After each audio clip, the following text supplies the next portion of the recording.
नमो अरिहन्ताणं नमो सेद्धाणं नमो आयरियाणं नमो उवज्झायाणं नमो लोये सव्यसाहुणम्।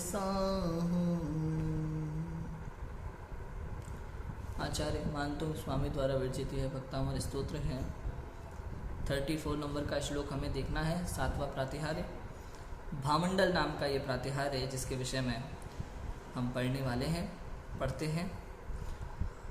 शुंभ प्रभावलय भूरि विभाविभूस्ति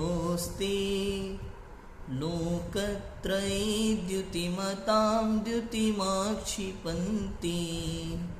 प्रोद्यद्दिवाकर निरन्तर भूरि संख्या दीप्त्या जयत्यपि निशामपि सौम सौम्या। क्या कहते हैं कि शुंभत, शुंभत अर्थात दैदीप्यमान,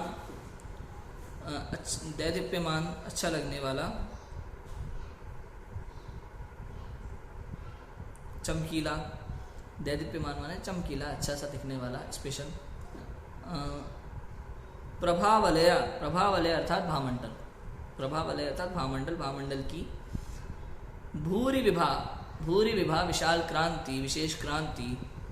विभोस्ते, हे प्रभो, हे प्रभो आपकी इस भामंडल की विशाल कांति। दैदीप्यमान अर्थात शोभा को प्राप्त होती है, चमकीली लगती है।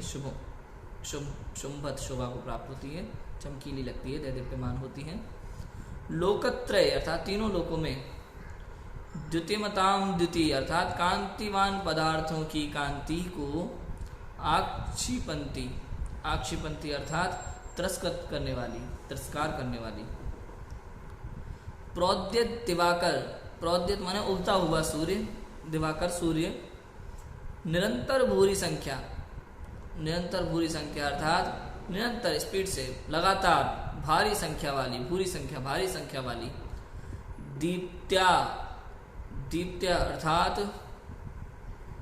कांति के लिए, दीप्त्या अर्थात कांति के लिए। कांति होती है ना, अपने शरीर की कांति होती है, थोड़ा उज्जवल लगता है, चमकीला लगता है, कांति जैसा। तो दीप्त्या कांति के लिए। निशामपि रात्रि में भी। सोम सौम्याम, सोम सौम्याम का अर्थ है चंद्रमा के समान सुंदर। सोम सौम्यान चंद्रमा के समान सुंदर। जयत्यपि अर्थात जीत रही है, अर्थात चंद्रमा के समान रात्रि में भी जीत रही है। किसको? आपका प्रभामंडल की प्रभा, कांति, उसको जीत रही है। देखो अर्थ पढ़ते हैं।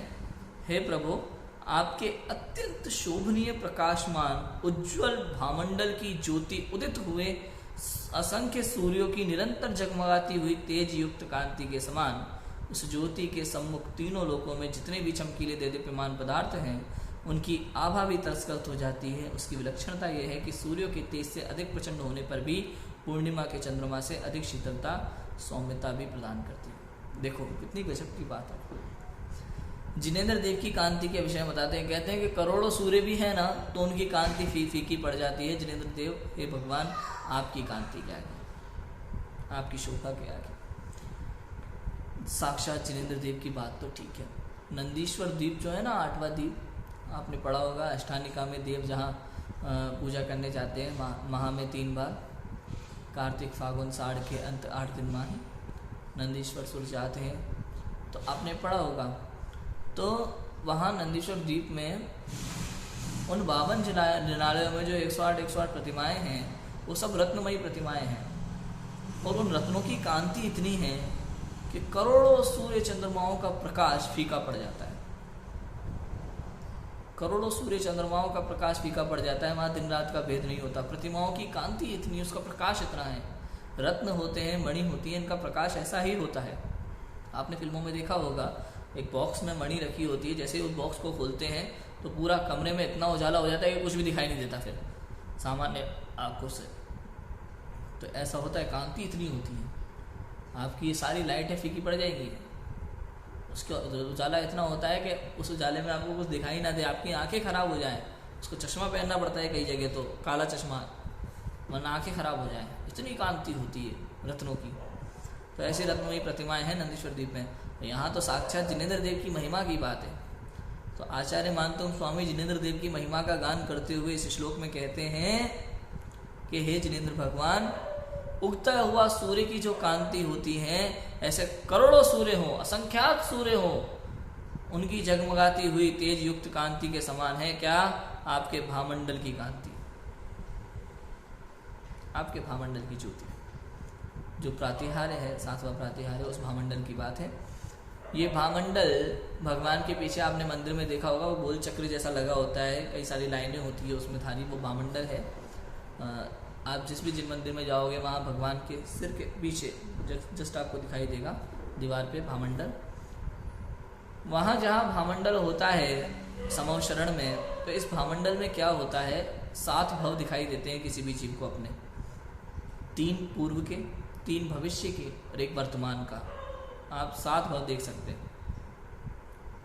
समव शरण में नीचे भी बिल्कुल बावड़ी होती है, तो उस बावड़ी में भी 7 भव दिखाई देते हैं। ऊपर जाकर के भामंडल में भी आप अपने 7 भव देख सकते हैं। जो सामने खड़ा हो, जैसे कांच होता है ना, कांच के सामने जो खड़ा हो जाता है उसे अपना चेहरा दिखाई देता है, ऐसे ही भगवान के सामने जो खड़ा होता है उसे भामंडल में उसके 7 भव दिखाई देते हैं, 3 पूर्व के, 3 भविष्य के और 1 वर्तमान। इस तरह से तो कहते हैं कि सूर्यों के तेज से अधिक प्रचंड होने पर भी पूर्णिमा के चंद्रमा से अधिक शीतलता, सौम्यता भी प्रदान करती है। देखो पूर्णिमा का चंद्रमा होता है ना, रोशनी भी पूरी होती है और शीतलता भी होती है।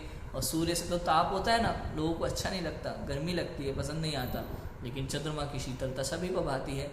ऐसे ही है जिनेंद्र देव, आपकी कांति तो गजब है और सभी जीवों को सौम्यता प्रदान करती है, शांति प्रदान करती है, तो अच्छी लगती है। ऐसी बात यहाँ कही है। आगे 35वें नंबर के श्लोक में लास्ट 8वां प्रातिहार्य है दिव्य ध्वनि, जिसकी चर्चा अपन करेंगे। अभी की बात को विराम लेते हैं। ओम नमः शिवाय।